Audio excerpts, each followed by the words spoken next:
Hi, welcome back to Clearing Mental Clutter. This is week 2.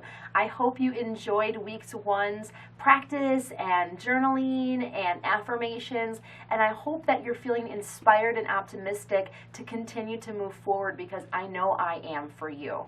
This week's affirmation is all about simplicity. So last week we focused on getting honest with ourselves, with life, with others, and so this week is all about clearing out the clutter, literally looking at life and saying, okay, where is it that I can step back and kind of maybe decompress a little bit, live without so much excess. And so I've written a couple things that I love to share with you and then hopefully share some of my experiences that may inspire you for this week. So simplicity is the result of simplifying, making simple. When there is chaos, it can be difficult to see clearly and honor where our life may need some decluttering. So I'm going to stop right there because that's really a key statement right there. When we're in chaos, it's often a sign that we need decluttering. So if you look at your life right now and you are feeling out of sorts, out of control, like nothing seems to be going your way, is there a need to declutter? I know for me, I'm just going to get really honest with you. In my personal life, because my husband and I are both business owners, there is a lot of stuff going on in our household.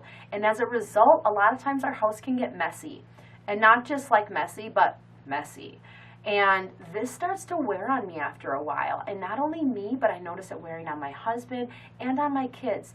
We don't know where things are. There's nowhere to sit and have a bowl of cereal. We're tripping over toys. And literally, my personal life was feeling like it was in constant chaos. And the truth of the matter is, in order to simplify my life, that was where I had to start. And sometimes the simplifying is of the most simple things. I just needed to clean my house. I needed to take the time to look at the things that were laying around saying, what are we doing with this? Where does this go? Does it need a home? Does it need a new home? Is this broken? Why am I keeping this? Do I need to declutter my pantry cabinets, clean my fridge, pick up the toys off the floor? What toys do we need? What toys do we need to give away?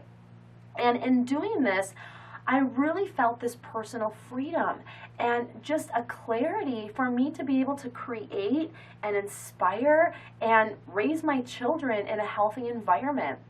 What I found from doing that on a personal level is that, heck, I went down to my office in my basement and I started to really look at the stuff that I was keeping.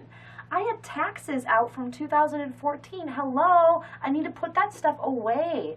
Papers where it's like, why am I keeping this? Do these need to be filed away? It's hard for us to create and to live and to motivate if we ourselves are living in chaos. Now, you may not be a yoga teacher and inspire others for a living like I do each day, but you are doing that in your own way and in your own lifestyle or job. So where in your life do you need some decluttering? Get honest with yourself. Maybe if you even trust someone, ask someone else where you could use a little bit more sprucing up. And you may be happy with what you hear and the fact that it's honest and it's real. And now it's up to you to do the work. In addition to that, it can be often difficult for us to reach our dreams and goals and desires if we're constantly tripping over things. And I'm not just talking in a physical form, I'm talking in a mental, emotional, and spiritual form as well. Where do you need to get clear? Where is it that you need to simplify things? Are you going 50 million places trying to live the best life possible, but as a result, you're just chasing from point A to point B to point C and so on and so forth, never really enjoying that what you're doing? So many of us, especially Americans, fall to the victimization of feeling more equals better. And when I mean victimization, it's that we are led to believe that if we have more, we will be happier, we will be more successful. And I cannot tell you enough that that is furthest from the truth. When we cut back, when we reduce, when we simplify, we're able to see the small joys in life that really are the big ones. taking time with our kids and just playing a board game. They don't care that you have all these great big lavish things. They just want to be loved and feel love. When I look at my business and I really hone in on what it is I'm good at, what it is my staff is good at, and we offer quality products rather than trying to offer everything, I find that the studio runs much more efficiently, and my message is so much more clear to my students as a result. And as a result, I'm happier, I'm more content, and I can continue to move forward in my life with the ultimate clarity that I'm looking for and searching for. So wherever you are in your life today, let's simplify. Whether that's decluttering your house, whether that's looking at all the tasks that you do on a daily basis and ask yourself, do I really need to be doing all those things? Whether it's cleaning out your wardrobe, whether it's cleaning out your friend closet, whatever it is, once you get honest with yourself, you can start simplifying your life.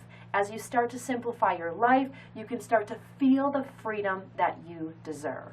All right, good luck this week, and I'll see you next week for week 3.